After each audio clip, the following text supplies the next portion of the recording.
Yo tout le monde, ici c'est Chris d'Iconic et on se retrouve pour un nouvel épisode de Affiliated. Alors cette vidéo c'est vraiment la suite du premier épisode que j'ai fait il y a quelques mois sur Gunna et Young Thug. Alors si tu n'as pas vu cette vidéo, je te conseille vivement d'aller la voir avant de voir celle-ci parce que ça va te permettre de comprendre toute l'affaire. Je vous ai fait vraiment une vidéo très complexe où je suis revenu sur tous les détails de l'affaire de 2014 à 2022, donc vous allez absolument tout comprendre et la première vidéo va te permettre de comprendre cette vidéo. Avant de commencer cette vidéo, n'oublie pas de lâcher ton like, c'est hyper important et ça me permet aussi de savoir si tu aimes ce type de contenu. Et en plus de ça, commente, c'est encore mieux. Cette vidéo est sponsorisée par Deezer. Bon les gars, ceux qui veulent faire une affaire, restez jusqu'à la fin de cette promotion. Bon, si tu es sur cette chaîne, tu penses que comme moi, la musique c'est la vie, tu peux pas t'en passer, tu en écoutes tous les jours. Et Dieu merci, aujourd'hui, il y a les plateformes de streaming. À l'époque, c'était pas comme ça, il fallait acheter des CD. Et si t'aimais pas un album par exemple, eh ben tu faisais avec et tu vas faire en sorte de l'aimer cet album parce que tu vas avoir que ça. Aujourd'hui, on a plusieurs plateformes de streaming, dont Deezer, qui est une plateforme française qui est vraiment excellente. En plus d'avoir pensé à tes oreilles, Deezer a pensé à ton portefeuille en cette période de fin d'année. Et oui, puisque la plateforme te propose une réduction de 50% sur leur abonnement premium annuel. Ce qui fait que tu payes un an d'abonnement pour l'équivalent de 6 mois. À ce prix-là, tu trouveras clairement pas plus avantageux. Sachant que c'est l'une des plateformes les plus renommées en plus grâce à ses services, ses playlists et même sa fonction flow qui crée une playlist en prenant en compte ce que tu écoutes de base, parfait pour découvrir les nouvelles pépites. En vrai, ça c'est super bien, la plateforme elle fait elle-même de la curation en quelque sorte. L'offre est disponible dans un temps limité, donc dépêche-toi d'y souscrire en allant dans la description et sur le premier commentaire. Ça peut faire un excellent cadeau de Noël, surtout pour les retardataires. Et je dis ça, je dis rien. Bon, maintenant que je t'ai dit tout ça, sans plus attendre, on y va.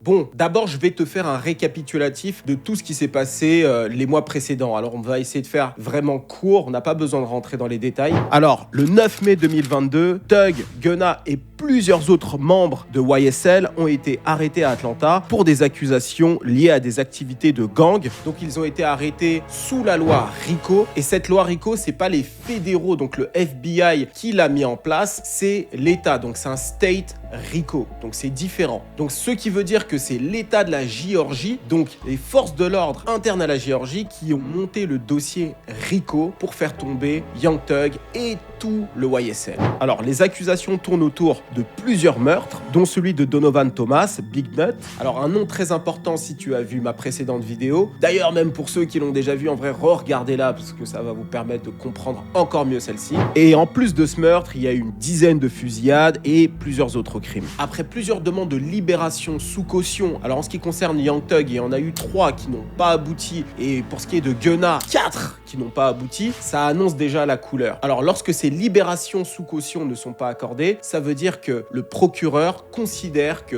Young Thug et Gunna sont des menaces. Ce qui veut dire que si on les libère, potentiellement ils pourraient tuer des gens qui potentiellement pourraient témoigner contre eux. Donc l'État a décidé de les garder en prison. Premier fait qui a choqué parce qu'on sait que Gunna, même si il est affilié à YSL, c'est pas forcément le gars le plus actif dans la rue. Mais finalement, après plusieurs mois de demande, Gunna a été libéré il y a quelques jours au moment où je fais cette vidéo.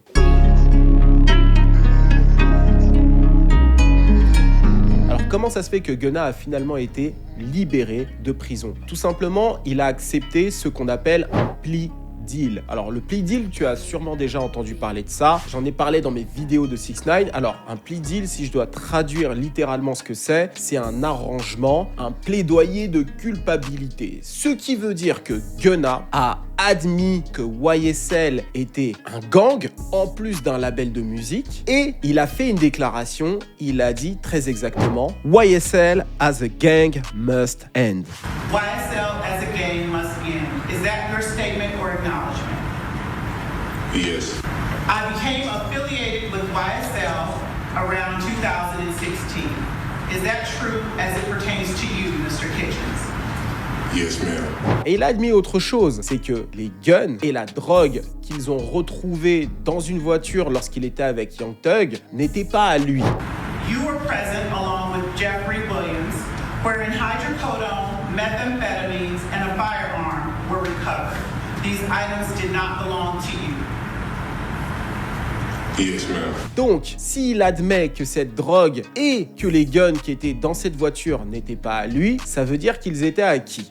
Techniquement, sans qu'il ait donné de nom, on peut se dire qu'il a en quelque sorte orienté, on va dire, les forces de l'ordre vers Young Thug. Mais techniquement, il ne l'a pas balance, d'accord? Il n'a fait que dire que ce n'était pas lui qui était en possession de la drogue et des armes. Il a dit également que YSL était un gang, mais d'après ce qu'il explique, toutes les personnes qui ont accepté le plea deal ont dû admettre que YSL était un gang, donc en quelque sorte, il n'a pas coopéré. D'ailleurs, en parlant des personnes qui ont accepté le plea deal, on a beaucoup parlé du plea deal de Gunna, parce que forcément Gunna, c'est l'une des plus grosses personnalités de cette affaire, mais en réalité, ils sont déjà plusieurs membres de YSL à avoir accepté le plea deal qui leur a été proposé par le procureur. Il y a notamment Duke, le cofondateur de YSL, et plusieurs autres membres du gang. Alors il faut bien se rappeler qu'ils sont plus d'une vingtaine à avoir été pris sous cette loi RICO. Alors je vous simplifie un petit peu la chose en disant que c'est un plea deal, mais pour être très exact, c'est un Alford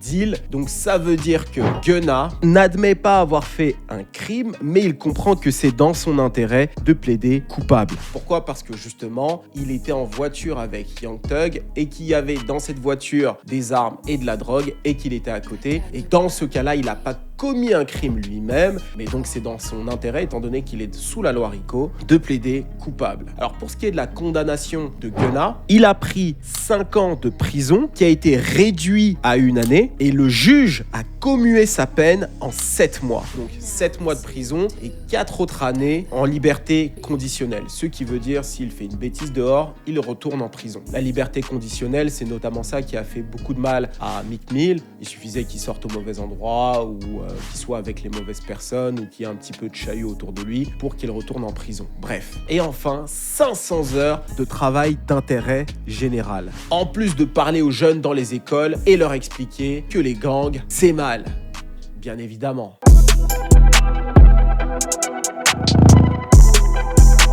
Alors, est-ce que Gunna a ou va balancer? Alors, techniquement, non, il n'a pas balancé si tu as tendu l'oreille à ce que je t'ai expliqué un peu plus tôt. Il a juste affirmé que YSL était un gang et que la drogue et les armes ne sont pas à lui. Et tous ceux qui ont plaidé coupables jusqu'alors, donc tous les autres membres de YSL qui ont accepté le plea deal, auraient dit la même chose. Et d'ailleurs, d'après ce qu'il explique, Young Thug lui-même aurait dit la même chose. D'ailleurs, pendant que j'étais en train de corriger cette vidéo, j'ai appris que le frère de Young Thug, On Funk, a lui aussi plaidé coupable, donc il a été libéré. Donc ils sont de plus en plus à accepter le plea deal. Alors d'après mes recherches, et malgré tout, même si Gunna n'a pas encore balance Young Thug, il se trouve que le fait qu'il a accepté le plea deal ne va pas aider Young Thug. Alors je vais t'expliquer pourquoi. En fait, ce que l'État, donc quand je dis l'État, je parle du procureur, des forces de l'ordre qui sont donc contre Young Thug, ont une stratégie bien particulière. Leur but, c'est justement de faire craquer un maximum de gens qui sont inculpés dans cette affaire, dont Young Thug. Donc leur but, c'est d'avoir un maximum de personnes qui admettent faire partie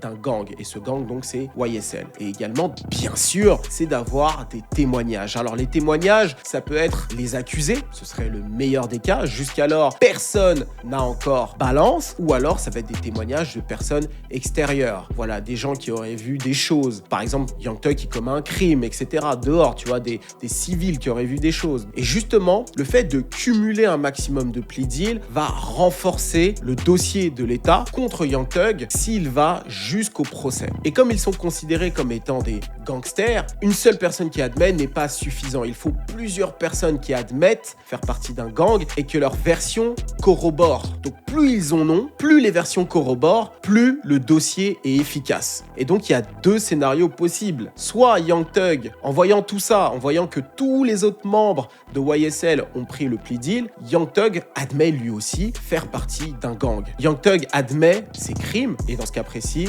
il est condamné, il a une peine de prison, 15, 20 ans, j'en sais rien, et l'affaire est réglée, l'État a gagné. Ou alors, il décide d'aller jusqu'au procès, ce que Young Thug semble vouloir faire, et dans ce cas précis, l'État a tous les plea deals, ok, les témoignages qui corroborent, qui vont donc compliquer davantage le dossier de Young Thug et potentiellement même certains des accusés pourront monter à la barre pour témoigner contre Young Thug. Et donc, dans ce cas précis, s'il est condamné, c'est pas 15-20 ans, c'est 60 ans de prison au moins, ok? Donc là, le but, c'est en quelque sorte de lui mettre la pression. Alors, ce que tu comprends très vite, c'est qu'ils ne veulent pas Gunna. En réalité, celui qu'ils veulent, c'est Thug. Et en fait, Gunna, d'après ce que j'ai compris et d'après ce que j'ai vu aussi avec l'affaire 6ix9ine, c'est en quelque sorte l'accusé idéal. Il est suffisamment haut dans la hiérarchie du gang pour en savoir un maximum, mais en même temps, la police sait que c'est pas réellement un gangster, tu vois. Il l'aide en réalité au niveau des ressources financières, qu'il le veuille ou non, avec sa musique, tu vois, il rapporte de l'argent. Et comme il est dans la partie musique, et ben voilà, les ressources financières sont redistribuées au gang. Pour ce qui est de 6ix9ine, ça a justement résulté à ce qu'il balance. Dans le cas de Gunna, bon, pour l'instant, pas encore.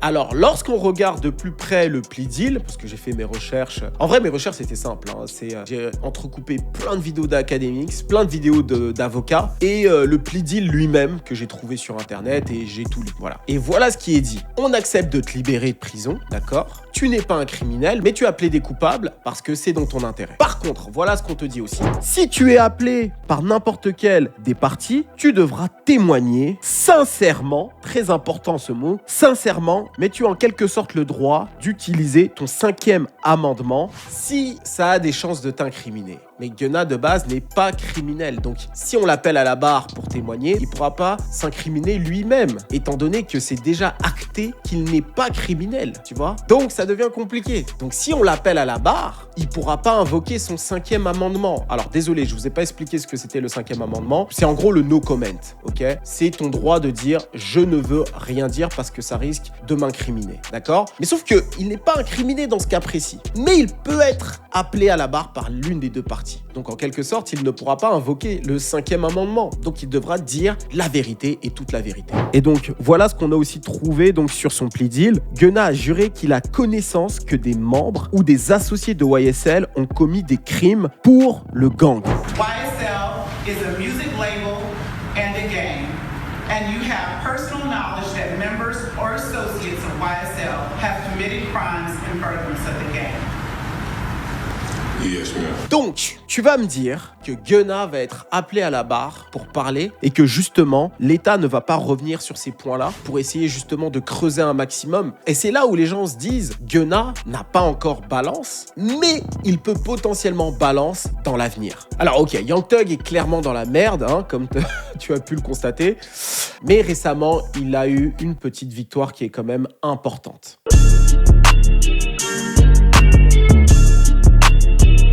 Alors en 2015, Young Thug avait un téléphone dans lequel il y avait, on va dire, plusieurs éléments incriminants, notamment des messages où il parlait de sacrifier des gens pour la cause, enfin des trucs vraiment pas très gentils. Pas très sympa, voilà. Donc pas mal de trucs comme ça. Et le procureur s'était servi donc des informations de ce téléphone et d'un ordinateur d'ailleurs, parce qu'il y avait un téléphone et un ordinateur, pour constituer le dossier de preuve contre Young Thug. Et donc c'est ce dossier de preuve qui a donc résulté à l'arrestation du rappeur. Donc Loarico et le fait que Young Thug soit le leader de l'organisation Sex Money Murder, donc le gang des Bloods de la East Coast, en plus de YSL. Bref, tout ça c'est mélangé, tu l'as compris. Alors comment ils ont eu ces informations? Alors tout d'abord, la police d'Atlanta a obtenu un mandat d'arrestation. Donc ce qui leur a permis de rentrer chez Young Thug, de fouiller un petit peu partout. Et en fouillant donc chez Young Thug, ils sont tombés sur de la weed. Ce qui leur a donné donc une raison d'aller chercher dans un ordinateur, dans l'ordinateur et dans le téléphone pour potentiellement trouver des preuves et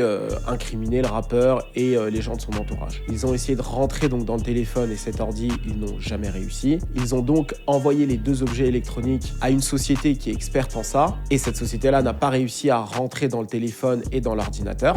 Alors l'avocat de Young Thug, c'est vraiment l'un des meilleurs avocats de la ville. Ce gars-là est un badass, ça fait plus de 10 ans qu'il défend Young Thug, le mec c'est un tueur, ok? Et cet avocat-là est allé devant le juge pour expliquer que cette fouille est une fouille illégale et que tout ce qui a été pris doit être restitué et que les informations doivent être supprimées. Et donc à cette époque-là, Young Thug a gagné et donc les informations en question que la police a trouvées ainsi que les objets ont été en quelque sorte supprimés. Donc tout ça ne pouvait pas être utilisé contre Young Thug. Et pourtant, 2 ans plus tard, la société donc d'experts dans l'électronique a réussi à rentrer dans le téléphone et l'ordinateur en question. Donc ils ont gardé les 2 objets et c'est ainsi qu'ils ont eu toutes les preuves, donc les messages dont je t'ai parlé, les photos, etc. Et pourtant, le juge leur avait dit donc de supprimer tout ça, donc ils s'en sont servis dans le dossier RICO en question, et donc ces preuves-là n'étaient tout simplement pas valides. Donc le juge a déclaré que ces preuves-là doivent être supprimées. C'est quand même une petite victoire pour Young Thug. Bon, maintenant, en ce qui concerne le procès de Young Thug, eh bien, il aura lieu, comme je l'ai dit un peu plus tôt, en janvier, mais j'ai l'impression que du côté de Young Thug, ils ont l'air d'être assez confiants, mais ça me paraît assez compliqué, parce qu'avec tous les plea deals et les potentiels aveux qui vont arriver, parce que plus le temps va passer, plus les accusés vont avoir la pression, ça me choquerait pas que l'un d'entre eux finisse par craquer. Alors, on dit Gunna, mais en réalité, ils sont plus d'une vingtaine en fait. Il se peut qu'un autre membre craque avant, tu vois. Mais c'est vrai que Gunna, c'est quand même celui qui a le plus à perdre. Donc, moi je te pose la question, est-ce que tu penses que Gunna va finir tout simplement par balancer Young Thug? Et s'il balance, est-ce que tu penses qu'il peut avoir une carrière après ça? Alors à titre personnel, je pense que ça va être très compliqué. Alors pas que les maisons de disques vont lui mettre des bâtons dans les roues, les plateformes de streaming comme ça a été le cas avec 6ix9ine, non. Mais je pense tout simplement que les autres rappeurs ne vont pas vouloir collaborer avec lui. Sa fanbase va pas nécessairement suivre étant donné qu'elle est très proche de celle de Thug. Ça va être compliqué pour lui de faire des concerts. Alors est-ce qu'il va se faire tirer dessus ou quoi? Je ne pense pas. Si 6ix9ine peut se balader partout aux États-Unis sans que rien lui arrive, je pense pas que ça va être le cas de Gunna. Et sachant que Gunna a beaucoup moins d'ennemis que 6ix9ine. Donc voilà ce que je pense. Et dis-moi aussi, est-ce que tu penses que Young Thug peut s'en sortir? Franchement, s'il réussit à s'en sortir, c'est vraiment le Teflon Don, ok? Vraiment, j'applaudis son avocat. Vraiment, pour le coup, là, je serais choqué. Mais très sincèrement, je sais pas. Voilà. Je ne dis rien. J'ai pas assez d'infos pour donner mon avis là-dessus. Mais bon, on peut parler, hein. J'ai hâte de voir ce que vous avez à dire dans les commentaires. N'oubliez pas de liker cette vidéo et de la partager un maximum. Et nous, on se dit à très très vite. C'était Chris d'Iconic pour te servir. Cheers!